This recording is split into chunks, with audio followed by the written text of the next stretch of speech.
So on the one hand, on the near term, on the immediacy of prophecy, on the horizon, Rome was in view because successively this would have been the kingdom that came after Greece, right? Babylon, Medo-Persia, Greece, and then Rome. That makes sense. But on the far term, when we start moving towards this idea of the 10 toes in the statue, we're talking about a revival of a kingdom that was recognized as Rome, but now lives in the kind of same geographical area that we would call modern day Western Europe. So that's why we call it a revived Roman Empire in many biblical studies. This statue is a direct one-to-one correlation with Daniel chapter 7's 4 beasts, and then this fifth kingdom represented by the stone cut without hands. And the stone is, and the in the statue, the stone cut without hands that hits the statue at the feet is represented by the kingdom that Daniel sees in chapter 7. That is the Ancient of Days given to the one like the Son of Man, which of course is the Messiah. Even the rabbis recognize, Rashi, I was looking up this week, he even recognizes that the one who approaches the Ancient of Days in Daniel chapter 7, the one who's like the Son of Man, is the Messiah. Even Rashi, the great premier Jewish sage of years gone by, he recognizes this is Messiah. Of course, all Christians recognize this is Messiah as well. So Daniel chapter 7 has these 4 beasts, and let me switch to a little image here. And these 4 beasts are, again, appropriately recognized as the same of those 4 metals in Daniel chapter 2, right? We've got Babylon, which was the gold. We've got Medo-Persia, which was the silver. We've got Greece, which was the bronze. And then we've got Rome, which was the iron. And these are the 4 animals that Daniel sees. And germane to our study, as we're going to start looking at Daniel chapter 7 and just kind of finalizing it. I'm pretty sure I can wrap this part up tonight. It won't take very long. I might even begin to take a bite out of some of Daniel chapter 9 tonight. We'll see. But when Daniel begins to look at these beasts, it's interesting that he looks at these beasts and he describes them for us in the vision, but as he's working his way down through the vision, starting in verse 7, when he gets to the 4th beast, that beast captures most of Daniel's attention in the vision, and it captures most of the attention of the interpreter who gives the dream to Daniel and tells him what it means. So look at this once again. We read this a few weeks ago, but we'll pick this part up again. In Daniel chapter 7, starting in verse 7, Daniel says, after this, I kept looking in the night visions, and behold, a 4th beast, dreadful, terrible, extremely strong. It had large iron teeth. It devoured and crushed. It trampled down the remainder with its feet. I'm reading from the NASB, by the way. And it was different from all the beasts that were before it, and it had 10 horns. Now stop for a moment. Where have we heard this 10 horn language before? Well, we didn't hear anything about 10 horns in Daniel chapter 2, but we do recall that the statue had feet with 10 toes. So the symbology of the Daniel 2 statue with its 10 toes directly corresponds, I believe, and most prophecy teachers are in agreement with me, directly corresponds with Daniel chapter 7's 10 horns. Likewise, we already saw that the book of Revelation talks about a beast with 10 heads or 10 horns, 10 somethings, right? 10 crowns and things like that. So we're beginning to see that the symbolic nature of 10 here in these prophecies of Daniel and Revelation are beginning to describe kings or kingdoms or rulers or authorities, not necessarily nations. I believe the nations are depicted by the 4 metals and the 4 beasts. Those are large capacity nations like Babylon, Medo-Persia, Greece, Rome, or some type of revived Rome, or New World Rome, or something to that effect. Could be Islam, or could be the Russian Confederacy when it's formed. Depends on how you interpret that 4th beast and the 4th metal.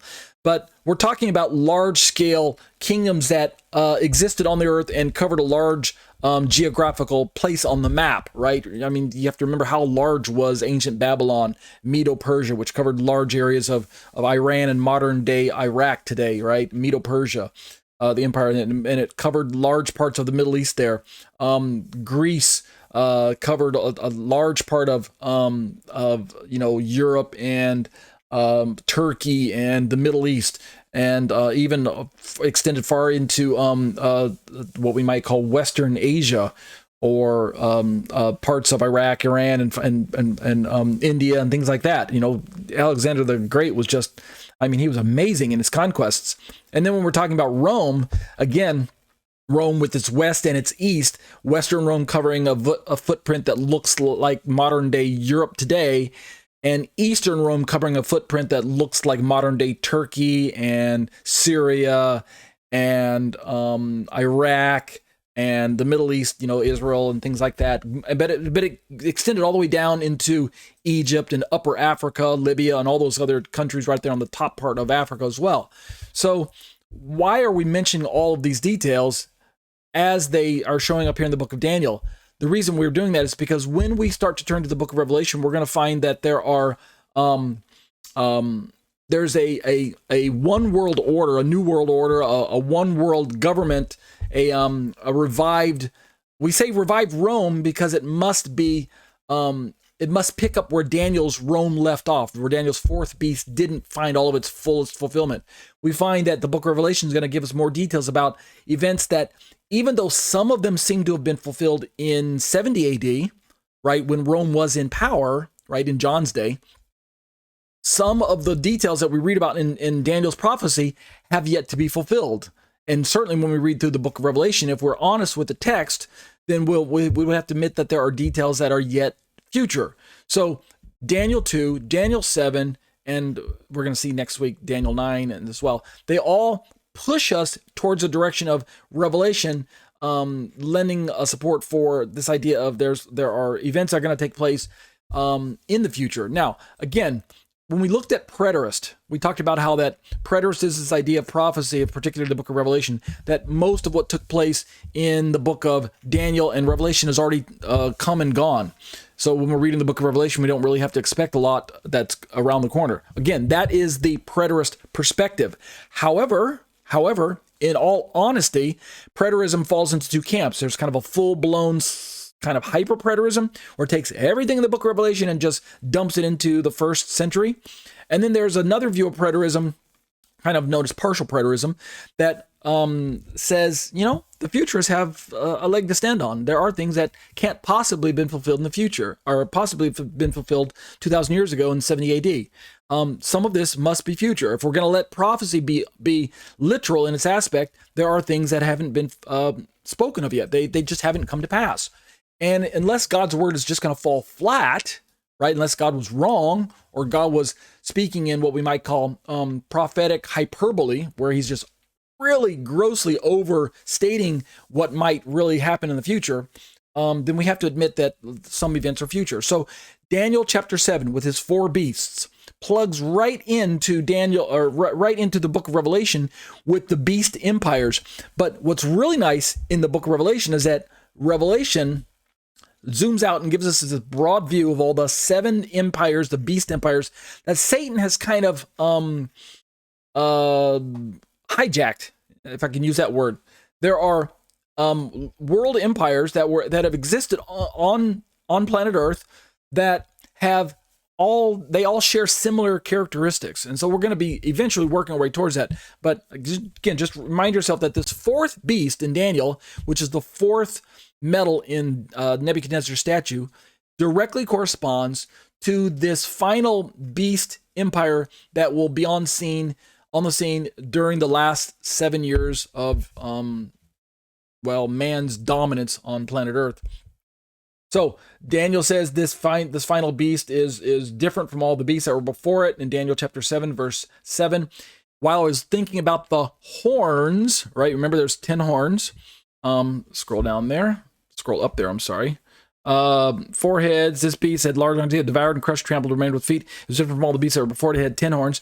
And then in verse 8, while I was thinking about those 10 horns, behold, another horn, so an 11th horn, a little one, came up among them, and three of the previous horns were plucked out before it. And behold, this horn possessed eyes like human eyes, and a mouth uttering great boasts. So Daniel starts zeroing in not just on this fourth beast, but also on the 10 horns of this beast. And what we're going to find as we plug this vision in Daniel chapter 7 into the book of Revelation later on is that these 10 horns, which represent 10 kings or 10 rulers. They don't necessarily have to be royal kings in that sense. They're not royalty per se, but the word kings or rulers is used.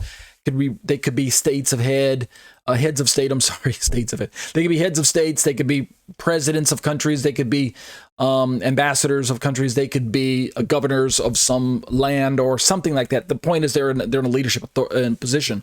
We're going to find that they directly correspond to these 10 horns that are on the beast that's in the book of Revelation as well. But it represents this 10-nation coalition that's going to be formed in the Antichrist's final last days to overthrow God, his Messiah, and destroy the people of God and anything that resembles a threat to him. And so that's where the connection is being made. Daniel doesn't know how far into the future this will be. And indeed, if we plug this fourth beast, aka the fourth metal in Nebuchadnezzar's statue, the bronze, the very bottom, near the bottom of the legs. If we directly plug this into the book of Revelation, we would have to admit that from Daniel's perspective, he was looking at a type and shadow of Rome, but even Rome itself was a type and shadow of a future kingdom. So remember, just remind yourself, the preterist perspective says that all of these things took place in the first century during Rome's rule. And I have to give them a little bit of credit and say, well, a lot of it did take place then, right? There was persecution, destruction of Jerusalem, destruction of the temple, and those were foretold by Daniel, right? Those are part of the prophecies that we're going to read about in Daniel chapter 9, either tonight or next week. At the same time, however, Rome doesn't exhaust all of the details that are given in these chapters of Daniel and in the book of Revelation. So as we're looking at this dream of Daniel in chapter 7, what's really, really neat is that his dream is interrupted, as it were, by this scene in heaven, the Ancient of Days, a throne is set up, the courts are open, the courts are convened, the books are open, and then the demise of this boastful horn is prophesied. Its body is destroyed and given to the burning fire. But in this vision, he sees that the rest of the beasts, their dominion was taken away, but an extension of life was granted to them for an appointed period of time. So this is a bit enigmatic. We have these other beasts, the three beasts, and then the fourth one. You remember the three beasts, the lion, the leopard, and the bear. They correspond to the first three metals in Nebuchadnezzar's statue, and they also correspond to the world empires that we've already discussed: Babylon, Medo-Persia, Greece. And yet Daniel says that their dominion was not taken away, but an extension of life was granted to them. This seems to be interpreted by most Bible scholars, and I agree with most of them, that there was a there's a sense that the world empires kind of never ruled the world in the dominion that they had earlier, but yet the countries themselves didn't disappear. They didn't just disappear from the map. The people groups didn't get completely destroyed or something like that. They got, in many cases, whenever the succeeding country overthrew the previous one. So when Medo-Persia overthrew Babylon, when Greece overthrew Medo-Persia, and when Rome overthrew Greece, in many cases, the defeated country simply gets assimilated in many ways into the culture and language of the success of the one who won, right? The winner just kind of dissolved a lot of the loser, but they didn't completely destroy them. And so we can still see that there are remnants of those countries around. And indeed, in the final days, there should be some semblance of those the first three beasts, because John tells us in the book of Revelation, if I maybe just can remind you again to show you, in the book of Revelation, as we looked at, let me find it here, in Revelation 13:2, John says, "And the beast which I saw was like a," you ready for it? Leopard. Who's the leopard? Well, Daniel already tells us leopard is Greece. And his feet were like those of a bear. Who's the bear? Well, Daniel already told us. I'm sorry, the bear is Medo-Persia, and his mouth like the mouth of a lion. Who's the lion? Daniel already told us the lion is Babylon.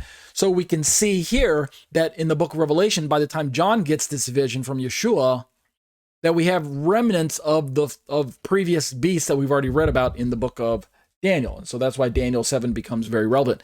But in the middle of this vision, Daniel sees this kingdom that interrupts the beast's dominion, as it were, and kicks him off the throne and kicks him into the fire, right? The rest of the beasts, their dominion was taken away, but an extension of life was granted to them. And then the Son of Man approaches the Ancient of Days, and his kingdom is set up, and to him was given dominion, honor, and a kingdom, so that all peoples, nations, and populations, all languages might serve him. And notice the stark contrast. This Son of Man, which we of course recognize as Messiah, his dominion is an everlasting kingdom which will not pass away, which is again in stark contrast to the kingdoms that do pass away and that did pass away, such as Babylon, Medo-Persia, Greece, and Rome. They had their day, and they don't rule and reign on earth as they did once. I mean, they have kind of a diminished sort of power today. But eventually one day, God will establish his messianic kingdom, his righteous kingdom, ruled by King Messiah, and it will not pass away. His kingdom is one which will not be destroyed.